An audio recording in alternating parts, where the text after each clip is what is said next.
Eu saúdo a amada igreja com a graça e a paz do Senhor. Glória a Deus. Eu acho que é o meu primeiro domingo de 2026 aqui. Então, feliz ano novo para os irmãos, né? Que seja um ano abençoado para todos nós. Sei que tem sido difícil eu estar com os irmãos na igreja por conta do trabalho, mas eu sei que isso logo logo vai mudar, porque um dia nós estaremos nos céus eternamente juntos. Os irmãos achou que ia sair do emprego. Não é, exatamente. Mas um dia nós estaremos todos juntos na eternidade, sem trabalho, só cantando e louvando, irmãos. Aí os irmãos vão falar assim: pastor Fernando era tão bom quando o irmão faltava na igreja, a gente sentia saudade do pastor.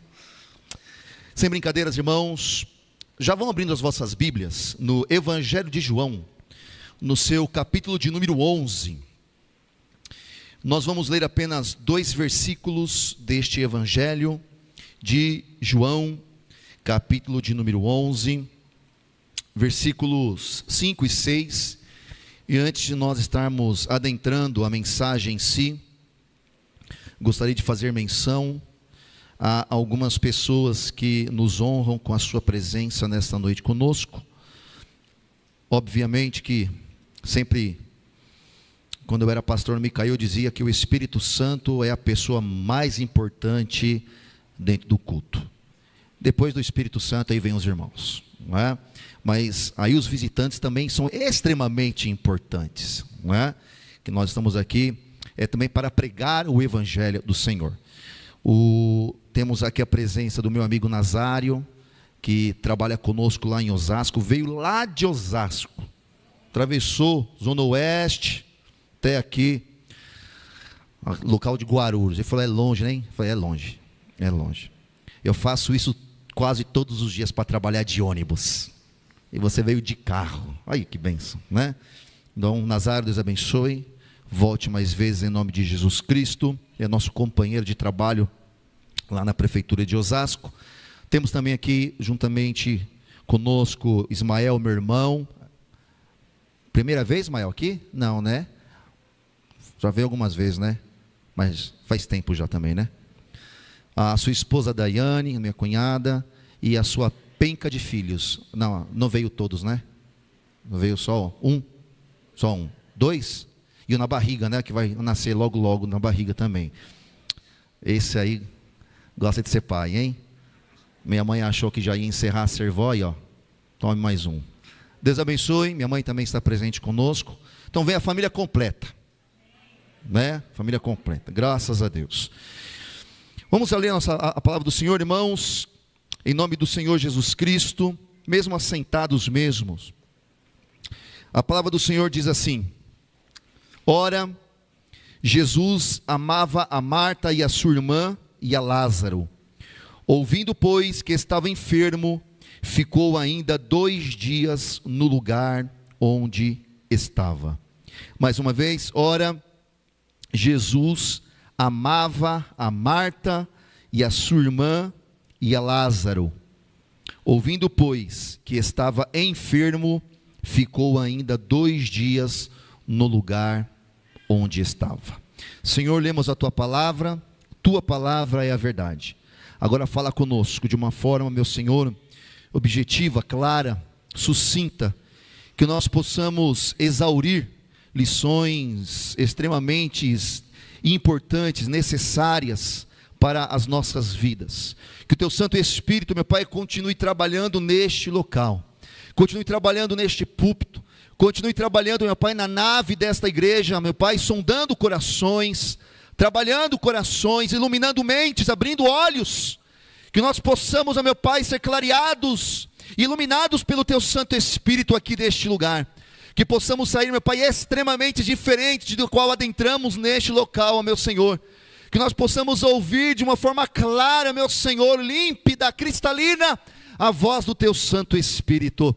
Ó Deus, Tu tens lugar para trabalhar no nosso meio nessa noite. Que não seja a voz do homem, mas que seja a voz do Senhor neste local.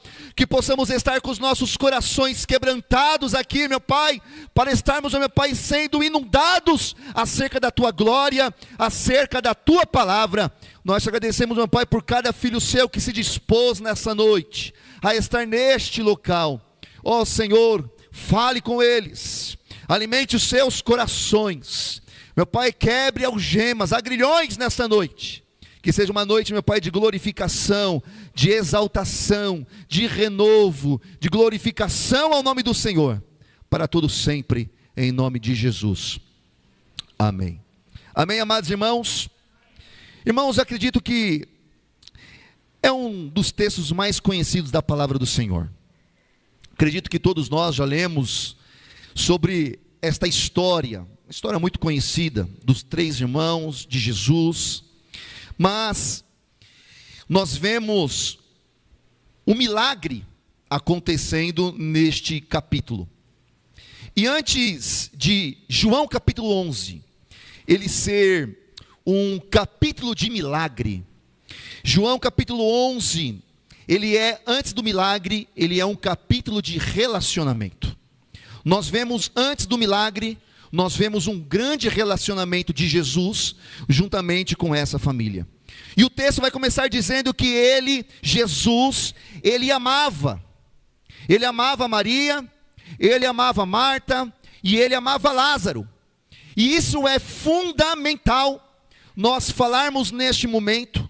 Por quê? Porque o que vai acontecer mais para frente, o que vai acontecer um pouquinho mais posteriormente no capítulo, o que vai acontecer só pode ser entendido se for à luz do amor. Somente só vai ser entendido se for à luz do amor. Por que que João, ele começa esse capítulo fazendo questão de registrar esse detalhe que muitas vezes nós lemos e parece algo tão assim normal, mas que para João foi extremamente importante detalhar que Jesus, ele amava essas pessoas, que ele amava Maria, que ele amava Marta, que ele amava Lázaro. Por que que João, ele colocou assim com tanta veemência que Jesus amava esta família? Para que quando nós fôssemos ler, ou quando nós fôssemos entender esta história que nós vamos falar nessa noite, para que ninguém confunda o agir de Jesus com indiferença. Por quê? Porque mais para frente os irmãos vão ver que mandaram chamar Jesus. Só que Jesus, ele não vai de prontamente atender aquela notícia, aquele chamado para visitar Lázaro.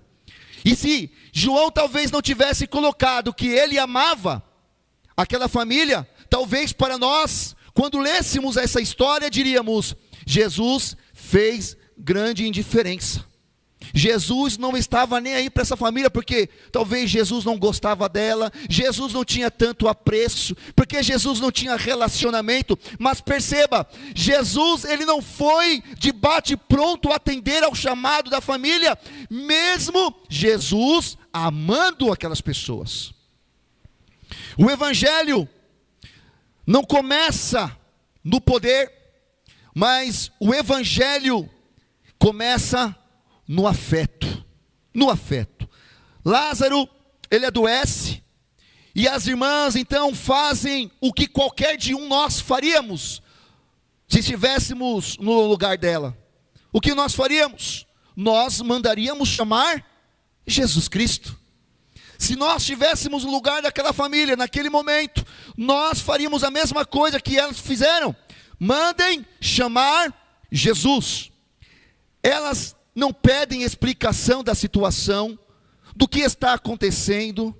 Elas não fazem ou não escrevem um bilhete para Jesus, fazendo um discurso teológico para que Jesus venha até o encontro deles. Elas apenas dizem: Senhor, aquele a quem tu amas. Eles fazem questão de frisar.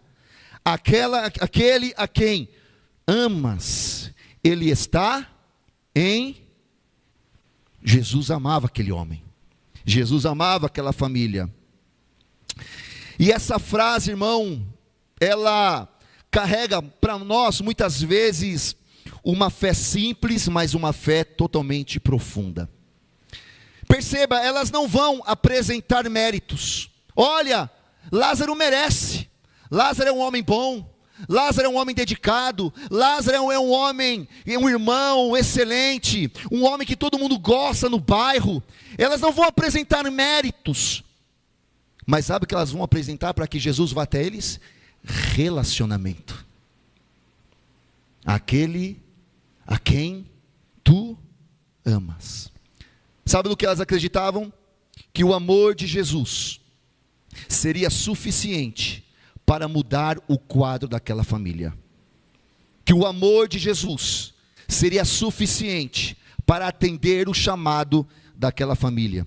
E aqui, irmãos, o texto vai nos ensinar algo totalmente importante. A fé verdadeira, ela não vai informar Deus dos nossos problemas. A nossa fé, ela não é aquela fé que, olha Deus, você está vendo os meus problemas. A fé de um homem de Deus, uma mulher de Deus, é aquele que confia no caráter de quem pode resolver os seus problemas. Jesus, irmãos, não precisava da notícia, não precisava ser chamado, porque Jesus conhece tudo.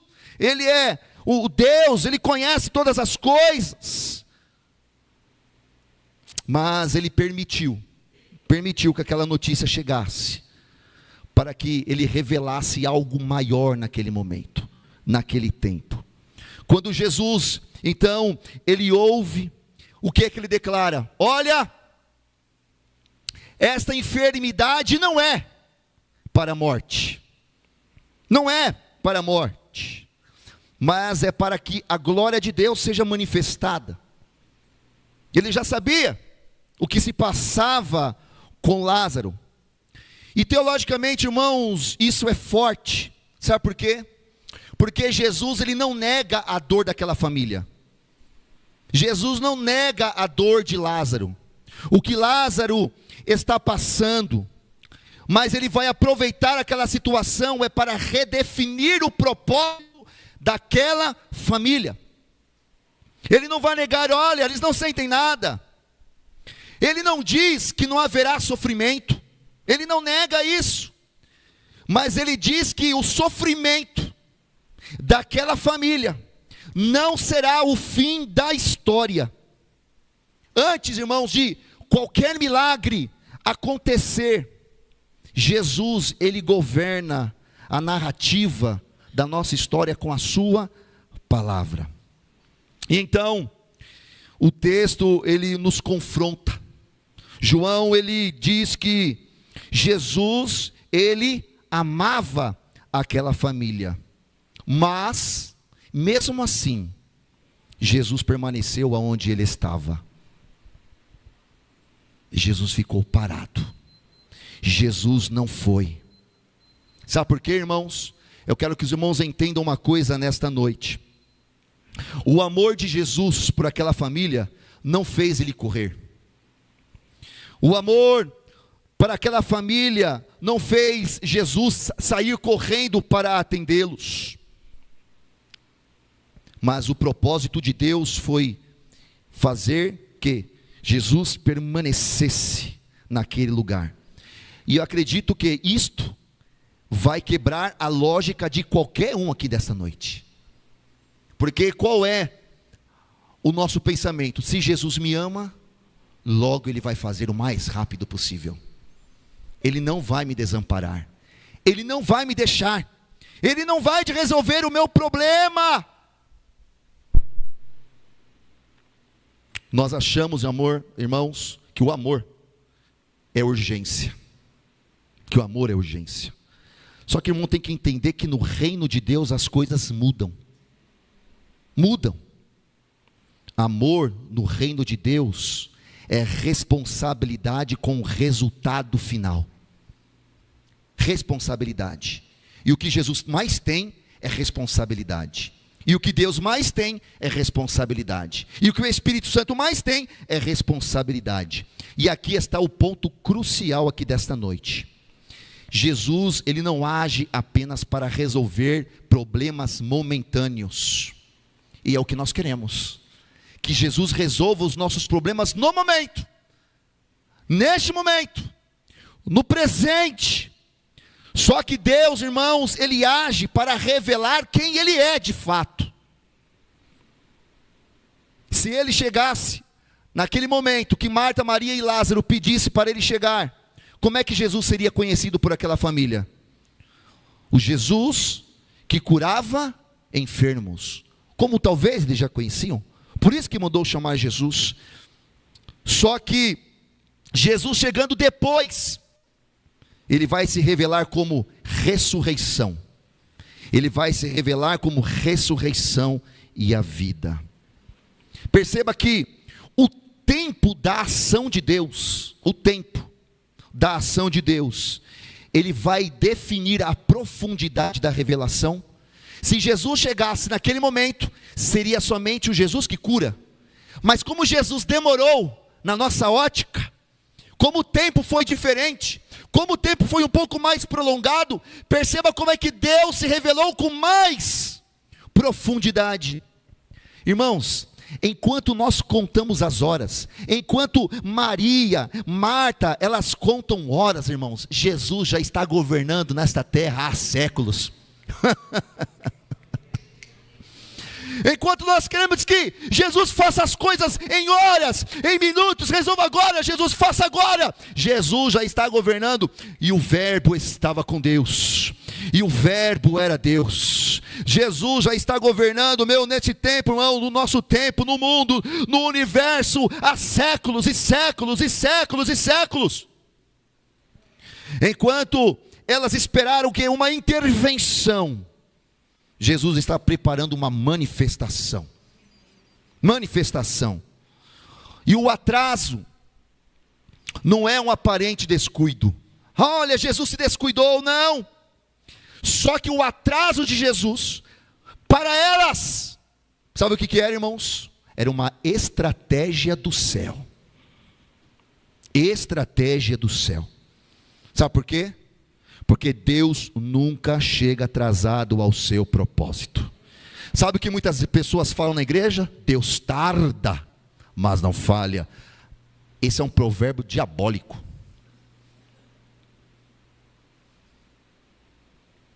Diabólico. Porque Deus, ele chega na hora certa. Me permita demorar um pouco mais no meu início da mensagem, para que os irmãos entendam aonde eu quero chegar. Esse texto nos ensina que nem toda demora é uma negação. Jesus não se negou aí. Por mais que na ótica delas, ele tenha demorado, nem toda demora é negação. E eu quero dizer algo para vocês aqui, irmãos, nessa noite. Nem toda a espera é perda. Nem toda demora é negação. Ai, pastor Fernando, eu estou esperando há tanto tempo. Eu quero dizer para você que nem toda a espera é perda. Nem toda. Por quê? Porque existem processos, irmãos, que não são para nos destruir. Não.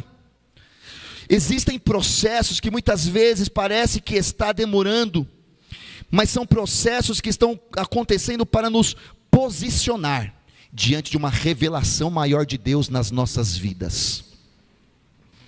E é nesse contexto que nasce o tema desta noite da mensagem. Porque João capítulo 11, meus amados, meus queridos irmãos, nos mostra algo que precisamos aprender novamente, de novo. Deus, ele não tem pressa. Deus, ele tem propósitos. Deus não tem pressa. Deus, ele tem propósito. Enquanto Jesus está voltando para Betânia, o ambiente já não é mais de esperança. Agora o ambiente é de luto. porque eles estavam esperançosos, olhando para a entrada da cidade, dizendo: Jesus a qualquer hora entra. E a esperança deles era essa. Só que a esperança agora se transforma em luto. E quando Jesus aponta na cidade, já não tinham mais esperança. O que eles estavam vivendo? Luto. O milagre que eles esperavam chegou tarde demais. Tarde demais. Marta vai sair ao encontro de Jesus, logo ele entrando na cidade, e ele vai dizer algo, ela vai dizer algo, que muitos aqui já pensaram para dizer para Jesus, mas não tem coragem. Não tem coragem. Sabe o que ela disse? Senhor, se tu estivesses aqui, meu irmão não teria morrido. Muitos talvez tenham essa vontade de falar para Jesus nessa noite: Jesus, se tu tivesse chegado naquele tempo, tinha acontecido algo melhor. Jesus, se tivesse atendido a minha oração naquele momento, teria acontecido. Ai, Jesus, se você tivesse feito isso. Ai, se você tivesse feito naquele tempo, mas agora já é tarde demais, Jesus. Marta, ela teve coragem de falar. Só que, irmãos, não entenda isso como um ato de rebeldia, mas entenda isso como um ato de dor. De dor. Um ato de dor. Não é incredulidade, porque Marta não é incrédula. Não é incrédula. Sabe o que é? Às vezes é uma frustração espiritual que está acontecendo naquele momento. Sabe por quê, irmão? Porque ela crê em Jesus. Ela continuou crendo em Jesus. Ela disse: eu creio que tu és ressurreição, que tu és vida. Só que Marta não entende o tempo de Deus. Não entende o tempo dele. Com tudo isso que Marta fez, quando Jesus chegou, sabe o que Jesus fez? Jesus não a repreendeu. Marta, cala a boca. Você não sabe o que fala? Não. Jesus não repreende Marta. Jesus não vai corrigir a emoção de Marta. Você está muito emotiva, Marta. Calma, eu sou Jesus. Marta, calma, eu sou Messias, eu sou Deus ainda. Sou amigo da família, mas ainda sou Deus. Está muito emotiva, calma, desacelera o coração. Jesus não vai corrigir a emoção daquela mulher, mas ele vai pegar aquela situação e ele vai aprofundar a revelação dele para com aquela família. Porque Deus, irmãos, ele não se assusta com lágrimas sinceras. Deus não se assusta com lágrimas. O problema, irmãos, não é chorar diante de Deus, mas o problema é desistir dele enquanto você chora. E eu quero falar algo para a igreja nesta noite, algo talvez que a igreja se esqueceu, e eu quero ensinar os irmãos, e eu quero que a igreja reaprenda com urgência o que eu vou falar aqui nessa noite. E não se escandalize, porque lamentar, irmãos, não é falta de fé. Não é falta de fé. Esse tempo atrás eu preguei sobre cansaço na igreja. Crente cansa, pastor cansa. Cansa. Lamentar não é falta de fé. Sabe o que ensinaram nas igrejas? Nos ensinaram que crente forte não chora. Por que está chorando? Crente forte não chora. Por quê? Porque quem lamenta está dando lugar para o diabo. Porque quem lamenta deixa o diabo, olha, alegre. Que tristeza, é sinal de derrota espiritual. Só que isso não é uma teologia da Bíblia, irmão. Isso está errado. Sabe o que é isso? Teologia de orgulho religioso. Você não pode chorar. Não chore. Crente forte não chora. Se está chorando, está em pecado. É mole, está fraco. A Escritura, irmãos, ela não esconde. Não vou derrapar aqui não, vou ficar tranquilo. As Escrituras, quem trouxe a Bíblia, irmão? Quem trouxe? Trouxe a Bíblia? Olha, que bênção, hein? As Escrituras, irmãos, ela não esconde. Não esconde. Não esconde a lamentação de nenhum herói da fé. As Escrituras, elas não escondem a dor de grandes homens e mulheres da Bíblia, irmã. Sabe o que a Bíblia faz? Registra. Ela valida e transforma toda a lamentação desses homens e mulheres em processo. A Bíblia, irmãos, está cheio de homens, cheio de mulheres que se lamentaram diante de Deus. Se lamentaram. E sabe o que aconteceu? Deus não as rejeitou. Deus nunca as rejeitou. Davi escreveu os salmos inteiros se lamentando. Até quando, Senhor? Ó, Salmos 13, até quando, Senhor, te esquecerás de mim para sempre? Até quando esconderás o teu rosto de mim? Até quando consultarei com a minha alma, tendo tristeza em meu coração a cada dia? Até quando se exaltará o meu inimigo contra mim? Atenta em mim, ó Senhor meu Deus. Alumia os meus olhos para que eu não adormeça na hora da morte, para que os meus inimigos não digam: prevaleci contra ele, e os meus adversários se não alegrem, quando eu vier a vacilar. Mas ele diz: mas eu confio na tua benignidade, na tua salvação, o meu coração se alegrará. E o Salmos 42, assim como o servo brama pelas correntes das águas, assim a minha alma suspira por ti, ó Deus. A minha alma tem sede de Deus, do Deus vivo. Quando entrarei e me apresentarei ante a face de Deus, as minhas lágrimas me servem de mantimento de dia e de noite, porquanto costumo me dizer: aonde está o teu Deus? Mas olha como termina: por que está batida a minha alma? Por que te perturbas dentro de mim? Espera em Deus, pois ainda eu o louvarei na salvação da sua presença. Jeremias era conhecido na Bíblia como o profeta chorão, o profeta que chora, o profeta que se lamenta. Tem um livro levando o nome dele, Lamentações de Jeremias. Sabe o que Jó fez? Jó amaldiçoou o seu dia: maldito o dia que eu nasci, maldito o dia que eu nasci. Abacuque, ele questionou a justiça divina. Olha, os ímpios têm prosperado. Nenhum deles foram chamados de incrédulo. Pelo contrário, foram considerados homens e mulheres íntimos de Deus. Lamentação bíblica, irmãos, não é murmuração. Não podemos confundir lamentação com murmuração. Murmuração fala de Deus, sobre Deus. Agora, lamentação fala com Deus. Quando a pessoa lamenta, ela está falando com Deus. Murmuração nasce de rebeldia, irmãos. Lamentação nasce da confiança que está ferida, mas é uma confiança que ainda está viva, irmã. Está ferida, mas a confiança ainda está viva. Quem murmura, sabe o que acontece? Se afasta de Deus. Agora quem lamenta, se aproxima de Deus. Quem lamenta, continua falando assim com Deus, mesmo quando Deus ele não entende, ele continua falando.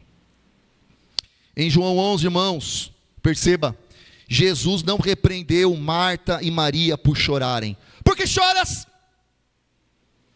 Por que estão chorando?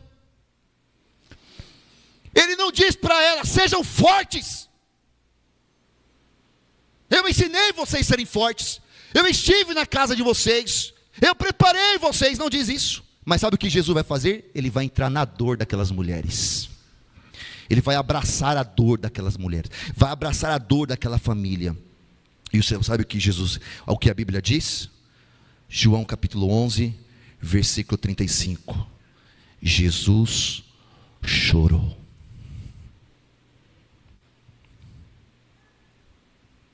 Jesus chorou. O Filho de Deus, sabendo que iria ressuscitar Lázaro, porque ele iria ressuscitar. Ele sabia que iria ressuscitar Lázaro. Sabia ou não sabia, irmãos? Sabia ou não sabia? Por que Jesus chorou? Se Jesus era o único lá que sabia que ele iria voltar à vida. Mas por que ele chorou? Porque Jesus entrou na dor daquela família. Jesus, ele não falou assim, para com isso, não, mas ele abraçou a dor daquela família. Isso nos ensina, irmão, que a fé não anula a emoção. Você pode se emocionar na igreja, você pode se lamentar, você pode chorar na igreja, não tem problema, porque espiritualidade, irmão, não é uma anestesia emocional. Ninguém aqui fica anestesiado. Somos homens, somos mulheres, temos emoções, nos emocionamos, nos lamentamos. O choro de Jesus revela que Deus não se incomoda com lágrimas. Jesus chorou. O que agrada a Deus não é a pose de força. Aquele homem crente, ó, forte. Quero ser como ele, nunca chora. O cara está passando por desemprego há 10 anos. Câncer. Ó, como eu ando. A mãe morreu. Nem parece que morreu. Já está lá. Eu quero ser como ele. Você é louco. Eu quero ser como esse camarada aí. O que agrada a Deus não é a pose de força. Sabe o que agrada a Deus, irmão? Verdade no coração. Coração verdadeiro. Tem gente tentando adorar enquanto está quebrado por dentro. E sabe o que Deus quer? Ele não quer performance. Deus não quer performance. Sabe o que Deus quer diante dele? Honestidade. Honestidade. O que a igreja tem que ter? Pessoas, homens e mulheres honestas. Com a sua causa, com o seu problema. Sem mentir, sem omitir. Tiver que chorar, chora, irmão. Lamenta. Lamenta, chora, desabafa, grita. A lamentação não é um estágio, irmão. Deixa o irmão lamentar do seu lado. Porque a lamentação não é um estágio, nem um destino. É algo momentâneo. Ele não é o fim da fé. Mas a lamentação é um caminho para a maturidade. Ele vai se maturar. Porque quem nunca lamenta, irmão, nunca aprofunda. Nunca aprofunda. Quem nunca chora diante de Deus, meu amado, meu querido irmão, muitas vezes sabe o que vai fazer? Vai explodir longe de Deus. Longe de Deus. Quantos homens e mulheres estão explodindo longe de Deus? Porque igrejas cortaram o lamento dessas pessoas. Vai chorar para lá. Por que você está assim abatida, depressiva? Isso é pecado, viu? Pecado não. Você não divulgou, não. Como é que eles falam? Não confessou. Aí a pessoa começa a orar por pecados que ela nem cometeu. Igreja que corta o lamento de pessoas vai fazer pessoas explodirem longe de Deus. Esse é um problema. Esse é um problema. O lamento, irmãos, é o lugar onde Deus, Ele vai fazer as feridas das pessoas se transformarem em milagres. O problema não é chorar no processo. Estamos passando para o processo. O problema é você abandonar Deus no processo. Davi chorou, mas permaneceu. Jó questionou, mas permaneceu. Jesus chorou, mas obedeceu. O lamento não afastou nenhum deles do propósito. O lamento preparou essas pessoas. Talvez hoje Deus esteja libertando homens e mulheres aqui nessa noite da culpa de sentir dor. Sinta a dor, irmão. Sinta a dor. Sinta a sua dor. Nós temos que chorar com os que choram, não é? Você não perdeu a fé porque chora, irmão. Pode chorar aqui, viu? Não perdeu a fé. Você não desonrou Deus porque você lamentou. você não desonrou Deus, não. O que Deus não suporta, meu irmão, sabe o que é? É a indiferença, não a lágrima, é a indiferença. Porque ainda onde há choro, ainda tem relacionamento vivo. Vivo. Vivo. E dentro da igreja tem muitas pessoas que estão se lamentando. Sabe com o quê? Porque oram anos pela conversão de famílias. E continuam sentado no banco, sozinho no culto. Tem pessoas na igreja que ainda estão se lamentando porque os seus familiares não se converteram. Elas creem, permanecem, mas estão lamentando. Há crentes que se lamentam porque foram fiéis financeiramente, mas estão passando por grandes problemas de dívidas. Muitos estão lamentando, irmãos, na igreja porque serviram a igreja intensamente, irmãos. Só que foram machucadas por pessoas dentro da igreja. Tem pessoas que estão se lamentando dentro da igreja porque estão vivendo luto em silêncio. Luto em silêncio. Perdeu pessoas queridas. Estão se lamentando dentro da igreja. Muitos estão se lamentando da igreja porque obedeceram a Deus. Obedecem a Deus, tomaram decisões difíceis de obediência a Deus, largaram muitas vezes caminhos que aparentemente para eles eram seguros estarem indo, mas o resultado, no momento, foi um resultado de perda, e não entendem o processo, estão se lamentando. Há pessoas que estão se lamentando na igreja porque oraram por cura, e a cura veio. Estão chorando, ou a cura veio tarde demais.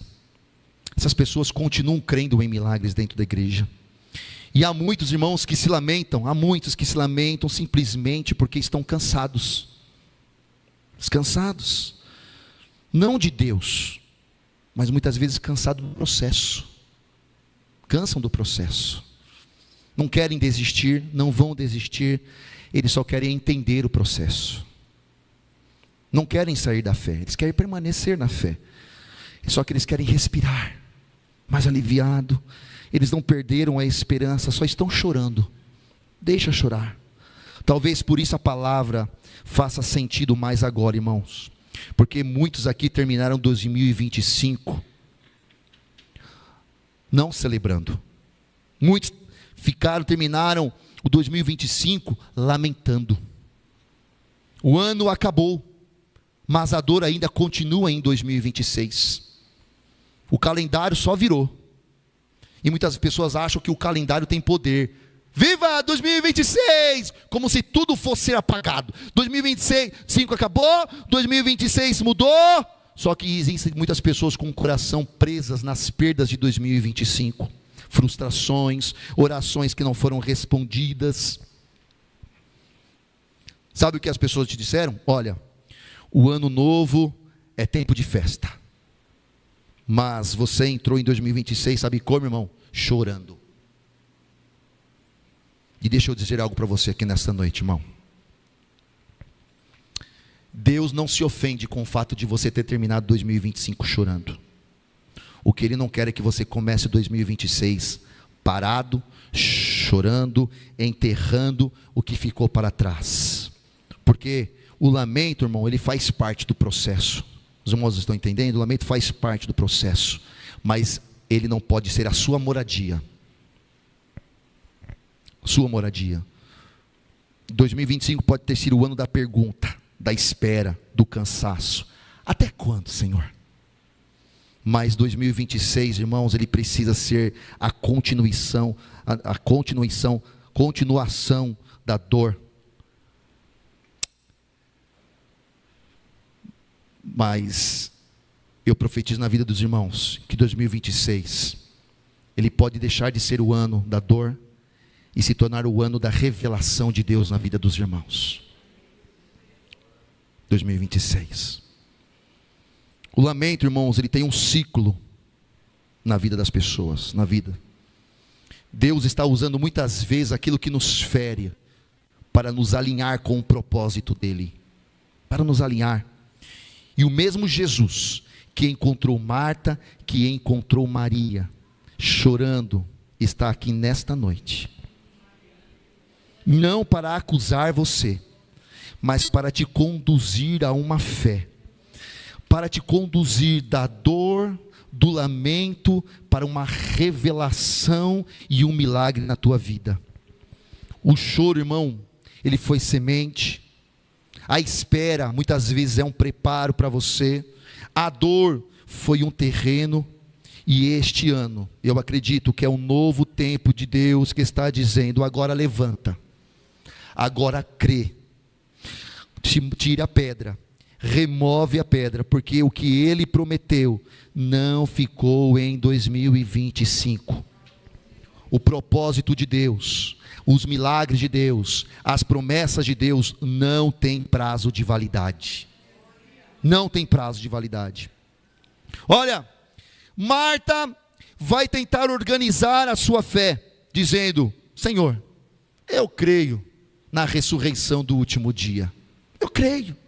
Só que Jesus vai interromper Marta com aquela sua teologia que ela aprendeu com o próprio Senhor Jesus Cristo, dizendo assim para Marta: Marta, eu sou a ressurreição e a vida.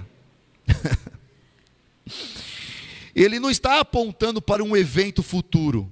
Eu sei que no último dia, não, eu sou a ressurreição e a vida. Ele não está apontando para um evento futuro na vida delas. Sabe o que ele está fazendo? Ele está apontando para si mesmo. Eu sou a ressurreição e a vida, Marta. O milagre, irmãos, ele não está em agendas.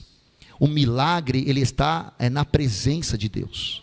Não está no tempo, mas está na presença. O poder não está no calendário. A gente fica olhando o calendário, passa, vira a folhinha. Está em quem governa o tempo, o dono do tempo. Quando Jesus então chegou no túmulo, ele fala assim: olha, não pergunta, na verdade, não quer saber quanto tempo Lázaro está morto, não pergunta o que aconteceu. Ele vê que já se passou muitos dias, ele não quer explicações. Olha o que aconteceu aqui. Deus, ele somente quer agir. Agir. As explicações ficam por nossa conta. E muitas vezes nós o que mais temos é explicação para dar para Deus. Mas muitas vezes Deus não quer saber de explicações.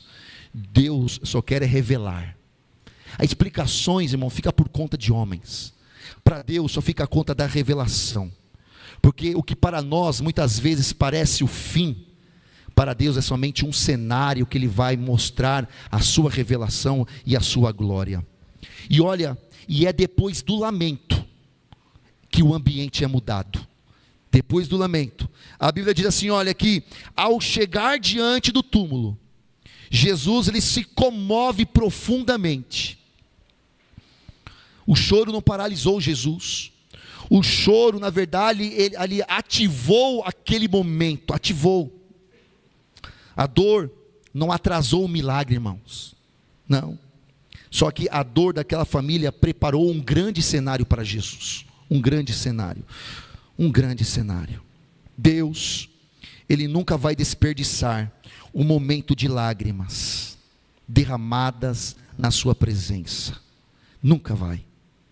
Deus vai aproveitar cada momento que nós passamos, cada choro, processo, dificuldade, dor, para se revelar.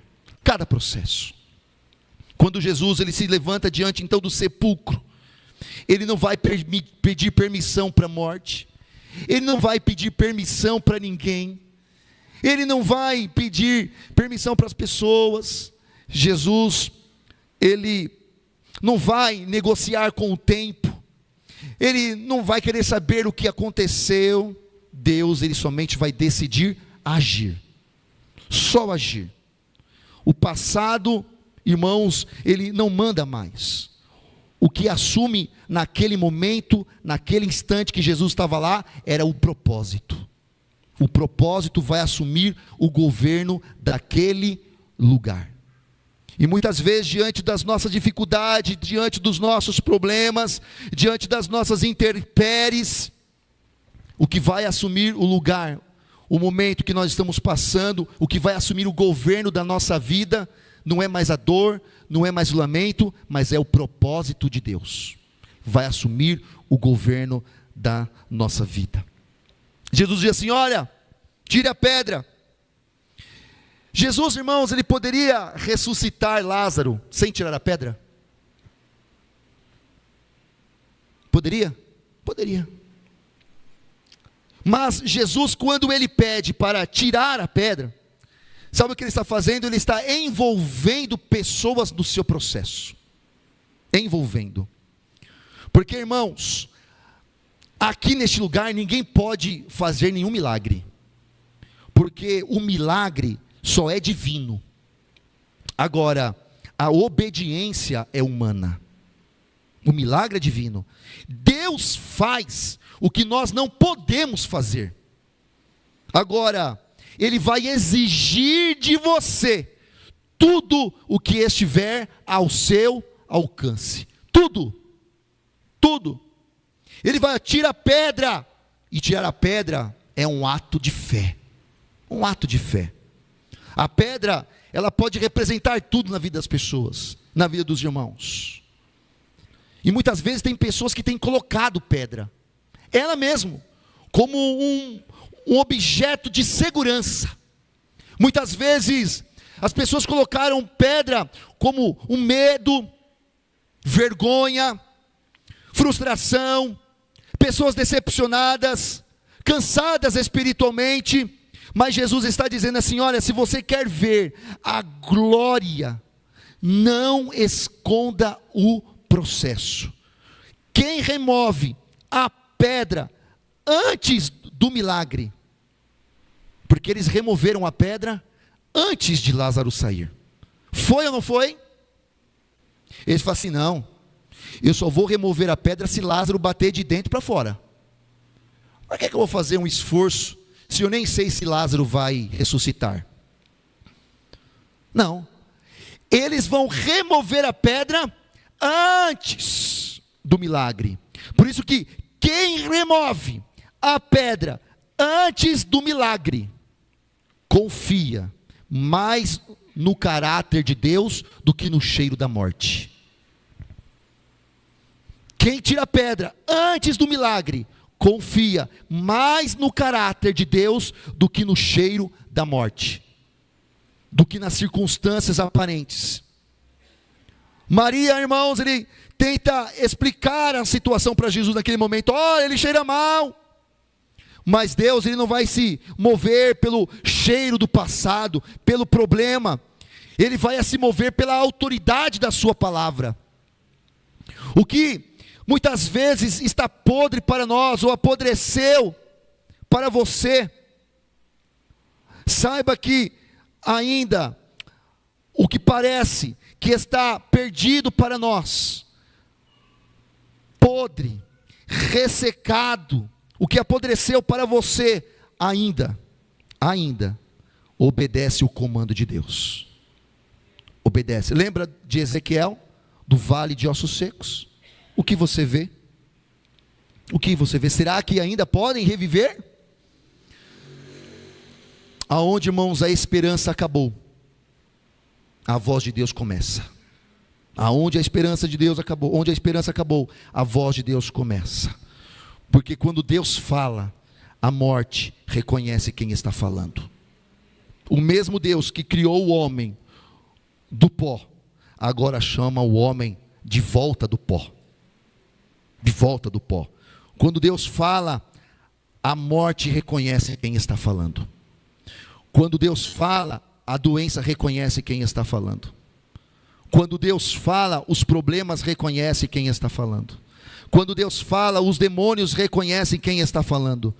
Quando Deus fala, todas as circunstâncias de dificuldade reconhecem quem está falando.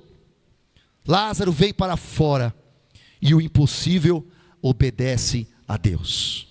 O impossível obedece a Deus. Aquilo que para nós parece impossível, aquilo que para você parece impossível, o que na sua vida parece impossível, o impossível obedece a Deus. sabe o que acontece quando Deus fala? Quando Jesus fala, Lázaro sai.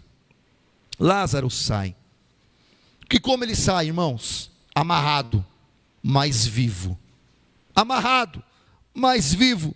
Ainda com marcas daquele processo que ele passou, mas estava respirando. Já era um milagre. E Jesus nos ensina que Deus, Ele não apenas nos ressuscita, mas Ele nos restaura aos poucos, vai nos restaurando.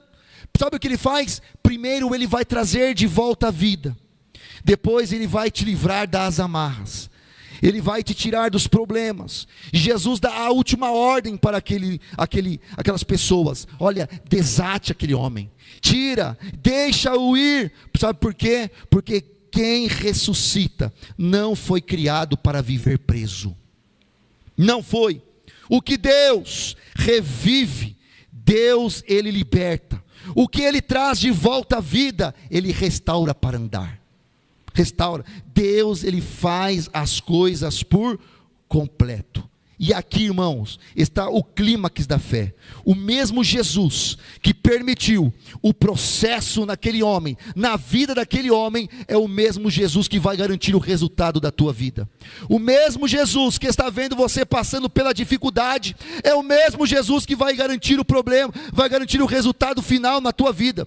O mesmo Deus que não se apressou a atender a chamado daquela família, é o mesmo Deus que não falhou. O mesmo Deus que viu você chorar, é o mesmo Deus que vai fazer você adorar. O mesmo Deus que viu você no processo, cansado, desanimado, é o mesmo Deus que vai te fortalecer, irmãos. É o mesmo Deus, Ele não muda. O atraso que te feriu foi a estratégia que Deus usou para te amadurecer. Amadurecer. E hoje Deus está dizendo para pessoas aqui nesta noite: não acabou, não apodreceu, não morreu. Ainda que cheire mal, ainda que pareça tarde, ainda que digam para você assim: olha, não dá mais, não dá mais, sua família não vai se converter, seu filho não vai ter jeito, na sua casa não vai ter jeito. Jesus está dizendo assim: olha, eu sou a ressurreição e a vida. Hoje nós entendemos algo poderoso, irmãos. O tempo, ele não vence Deus. A espera que nós esperamos não mata as promessas de Deus. O processo, ele não vai enterrar o propósito de Deus. Aquilo que parecia definitivo na vida daquela família, o que parecia que não haveria mudança, o problema vai se curvar diante da palavra viva de Jesus Cristo. Agora, a fé da igreja, irmãos, precisa subir. Sabe por quê, irmãos? Porque essa história não é história sobre Lázaro. Essa história é sobre nós. É sobre nós. Tem promessa aqui que só estava esperando uma voz. Tem fé aqui que precisava sair do luto de dentro dessa igreja. Tem gente aqui que chegou chorando, mas eu profetizo em nome de Jesus que vai sair daqui glorificando. O lamento teve seu lugar, basta. O lamento já teve seu lugar. A dor, sua dor foi ouvida. Deus respeitou o seu processo, e Deus respeita o processo. Mas sabe o que é agora, irmãos? Agora é tempo de crer de novo. Agora é tempo de crer de novo. Agora é tempo de se levantar de novo. Agora é tempo de glorificar de novo. Agora quem confia no propósito de Deus pode até passar pelo vale, mas não fica enterrado nele. Quem acredita na palavra de Deus não termina no túmulo, mas termina dando glórias a Deus. Deus não chegou atrasado. Deus não perdeu o controle.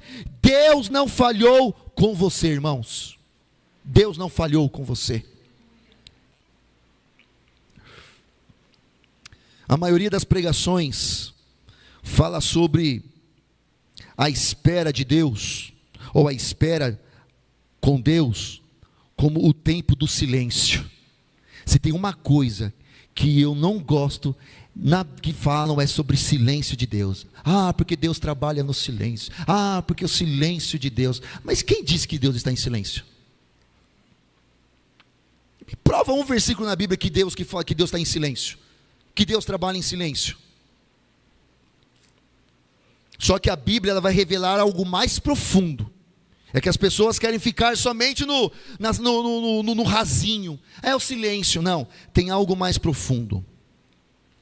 Porque, irmãos, Deus não nos leva apenas a um destino. Deus, Ele nos leva para um caminho, às vezes, de invisibilidade. Que ninguém vê. Que ninguém sabe o que está acontecendo. Mas está acontecendo. Um caminho que ninguém percebe, um caminho que ninguém entende, um caminho que ninguém fotografa, um caminho que ninguém escreve, um caminho que ninguém profetiza por vontade própria.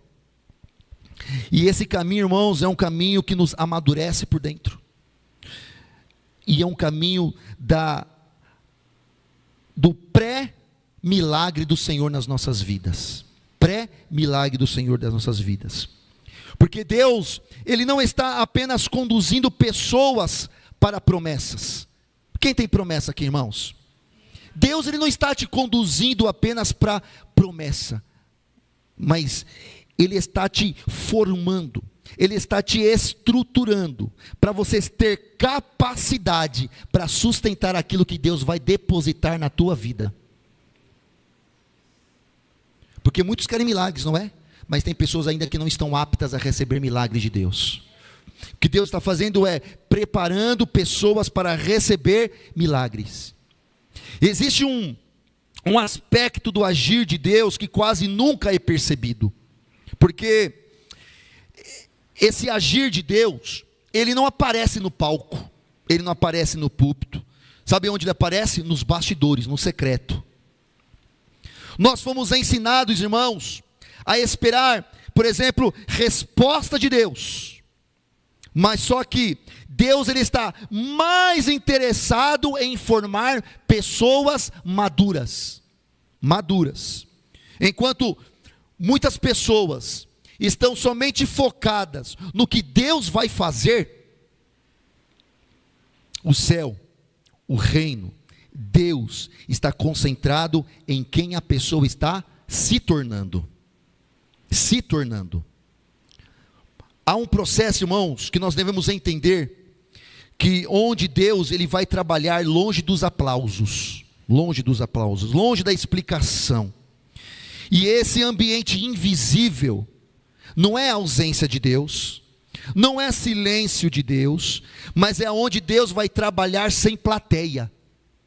E nós devemos entender isso, porque enquanto nada pode acontecer do lado de fora, Deus está reorganizando do lado de dentro.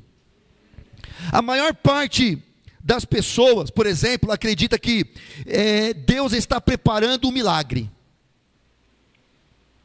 Não é isso? Deus está preparando um milagre. Na verdade, Deus está preparando a pessoa para não ser destruída pelo próprio milagre. Você sabia que existem pessoas que receberam o milagre de Deus e foram destruídas? Como isso pode, pastor Fernando? Acontece. Porque quando você recebe algo grande demais, sem maturidade suficiente, não é bênção, é risco espiritual. Tem pessoas que receberam a bênção de Deus e ficaram em risco espiritual. Sabiam disso, irmãos?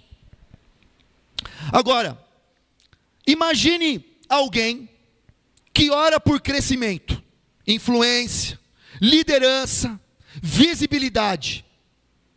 Imagine alguém que está orando por esse milagre, por este acontecimento. Aí o milagre, sabe o que ele faz? Ele acontece. O milagre, ele abre a porta se abre. Só que o caráter da pessoa ainda não está totalmente formada. Aquilo que ele recebeu, dessa porta que se abriu, em vez de ser bênção para ele, sabe o que vai acontecer? Vai se tornar uma armadilha para essa pessoa. Eu não sabia disso. Mas isso que vai acontecer. Porque essa pessoa não estava preparada para receber aquela liderança que ele precisava, não estava madura. Mas eu quero ser supervisor, eu quero ser líder, eu quero ser pastor, eu quero ser gerente, eu quero ser isso, eu quero ser aquilo. Aí, sabe o que acontece? Ele não está maduro demais para receber. O que deveria ser bênção vai se tornar uma armadilha. Sabe o que vai acontecer? Adivinha? Como pode, pastor Fernando? Me explique esse negócio aí. Mas não é bênção? É. Só que essa pessoa ainda é orgulhosa. Essa pessoa ainda é vaidosa. É autoritária. Essa pessoa é competitiva. Essa pessoa não sabe o que é hierarquia, não sabe o que é empatia, não sabe o que é misericórdia. E quando ele se torna algo grande, ele pisa nas pessoas. O que era para ser bênção, se transforma em o quê? Numa armadilha. Às vezes, Deus, ele poderia resolver uma situação em um dia na vida de uma pessoa. Mas se Deus resolvesse cedo demais, a pessoa não aprenderia, sabe o quê? Dependência, obediência, perseverança. Porque quando a resposta de Deus, ela vem de uma forma antecipada, o que vai acontecer? Vai impedir a formação daquela pessoa. O milagre chega, mas a pessoa, ela ainda é imatura, e ainda continua repetindo os mesmos ciclos de problemas e de defeitos na tua vida. Tem pessoas que recebem vitória na tua vida, mas não está preparada para receber a vitória. Há conquistas, irmãos, nas nossas vidas que exigem maturidade espiritual. Porque uma coisa é você receber um milagre, outra coisa é você viver com o milagre. Era um milagre Israel sair do Egito e entrar na terra de Canaã? Era, sim ou não? Mas sabe qual era o maior problema?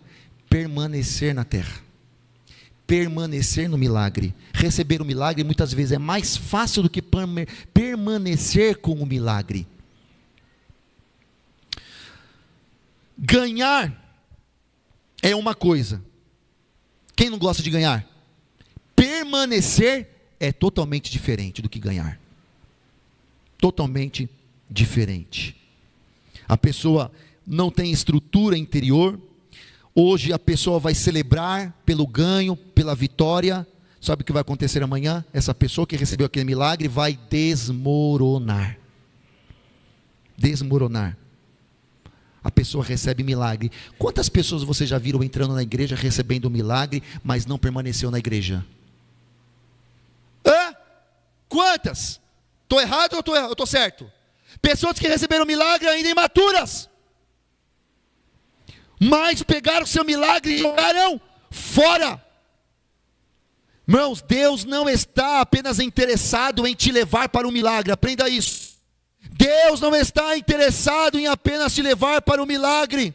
Sabe o que Ele quer, meu irmão? Sabe o que Ele está te preparando? Ele quer que o milagre que você recebeu não te leve para longe dEle. Isso é forte. Ele quer que o milagre que você recebeu não te leve para longe de Deus. É isso. Olha só, e vou encerrar.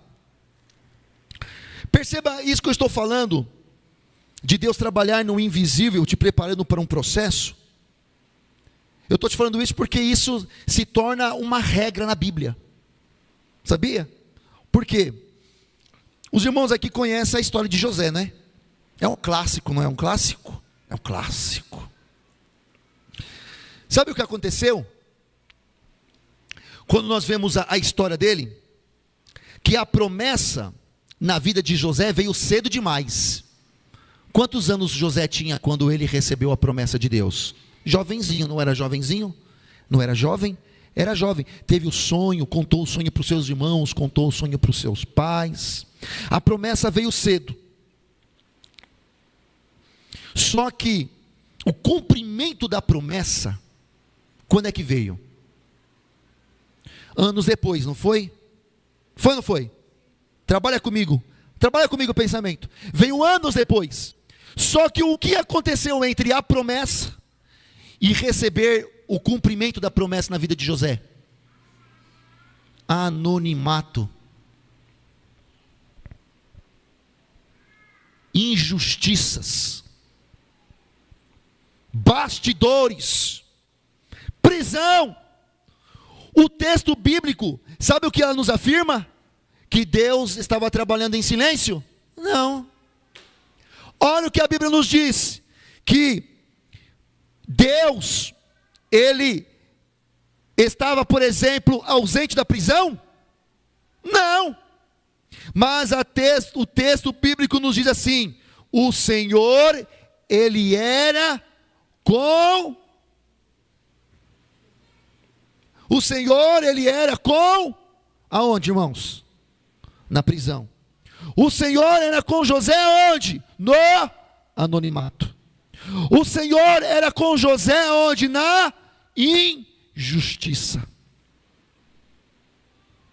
O que Deus fazia ali não era cumprir o sonho naquele lugar, mas sabe o que Ele estava fazendo na vida de José?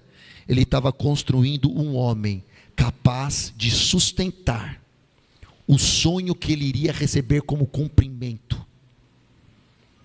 O governo que ele recebeu no Egito foi visível, e o caráter de José foi forjado no invisível. No invisível.